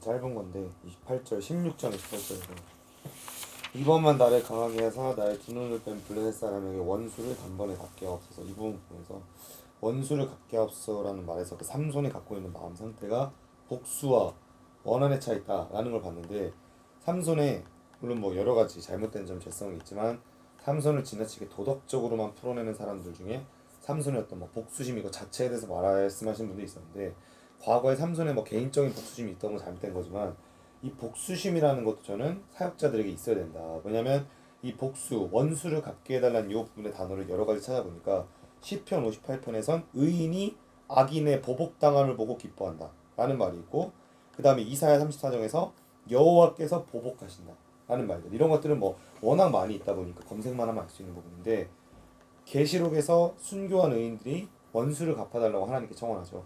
우리가 사역을 하면서 또는 복음을 전하면서 이거에 거부하거나 반대하거나 이거에 대해서 완악하게 행동하는 사람들에 대한 그런 적대감이라는 말을 이제 우리가 복수감, 적대감이라는 말이 우리가 동일하게 인간적 물리적으로 대갚아준다는 뜻이 아니라 하나님이 그것을 나중에 물리적으로 갚을 걸 알면서 우리는 그렇다가 하나님께 복수당한다라는 것을 경고의 메시지로 전하고 뭐 그들에게 섬기는 게 우리의 최선이겠죠. 그러나 그들에 대한 어떤 안타까움과 분노, 그런 보복의 마음과 정신은 있어야 되지 않을까라는 생각을 해봤습니다. 자, 이제 삼손이 비참하게 죽을 상황이 됐어요. 그러니까 자신을 이렇게 만든 자들에 대해서 이제 복수를 하는데, 어떻게 하는 게 복수라고 말하고 있죠? 본문에서 블레셋에 대해서 복수가 성립하려면 이렇게 해야 돼요. 이게 뭐예요?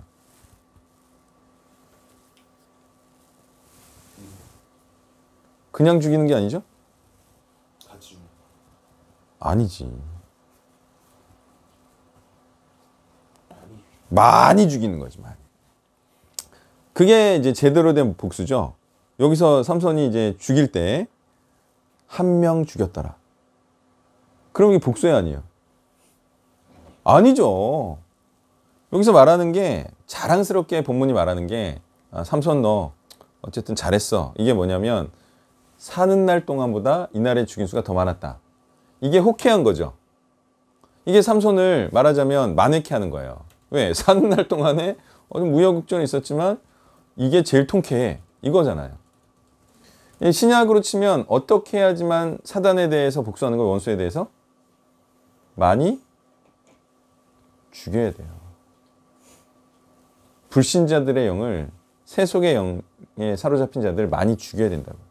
그게 예수님이 하신 표적 중에 머름이에요. 귀신을 쫓아낸 거죠. 세상의 영을 쫓아낸 거죠. 우상숭배 영을 쫓아낸 거죠. 그게 하나 쫓아냈으면 예수님도 세상을 향하여 복수한 게 아니죠. 사단을 향하여. 사단의 머리를 친 게 아니에요. 그래서 우리가 뭐 이거는 뭐 누구라도 뭐 사실은 자랑스러워하고 뭐 누구라도 자신 있게 할 수는 없는 거지만, 성경은 분명히 말하고 있다고요. 많은 사람을 구원시켜야 그게 호쾌한 거고 통쾌한 거고 사단의 머리를 친 거고 원수를 갚은 거다. 이렇게 말하고 있는 거죠. 네, 기도하고 마치겠습니다. 참으로 위대하시고 의로우신 하나님, 우리가 하나님을 닮아 하나님의 뜻을 행하고 또 하나님의 형상대로 지은 바처럼 순종함으로 하나님의 뜻을 이룰 때 하나님을 기쁘시게 하고, 또한 우리가 기쁠 때 함께 기뻐하는 그런 천국에서의 삶을 그리며 예수님의 이름으로 기도했습니다. 아멘.